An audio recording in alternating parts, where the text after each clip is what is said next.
مجلس فعالان شهر دیوت پنجکین که در طول کوخ لایق برگزار گردید اصلا یک مسئله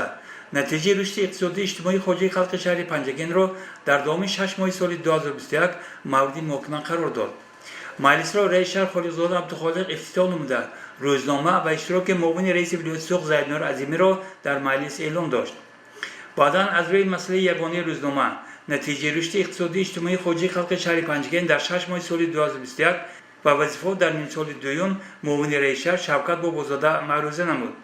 بعد معروضه معاون رئیس ولایت سوخ زیدنور عظیمی و رئیس شهر عبدالخالق خالقزاده با معروضه‌چی سوال‌ها داده جواب‌ها گرفتند.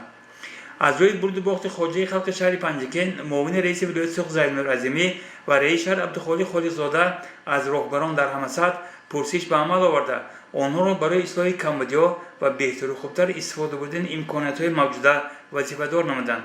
تاکید شد که امروز با تحفه‌های ارزنده استقبال گرفتن جشن خجسته 30 سالگی استقلالیت دولتی جمهوری تاجیکستان از مهمترین وظیفه محسوب می‌شود و در این سمت راهبران خدمتچیان دولتی و هر یک نفری که آبادی و پیشرفت وطن برایش بی‌فرق نیست نباید بی‌طرف و تماشابین باشد. در مجلس پروکورور شهر پنجکین مشاور عدلیه درجه یکم عظیمزاده سرور بازار سخن گفته نسبت فوارد ناکفای راهبران و متصدیان علاهیده ایرادهای جدی گرفت.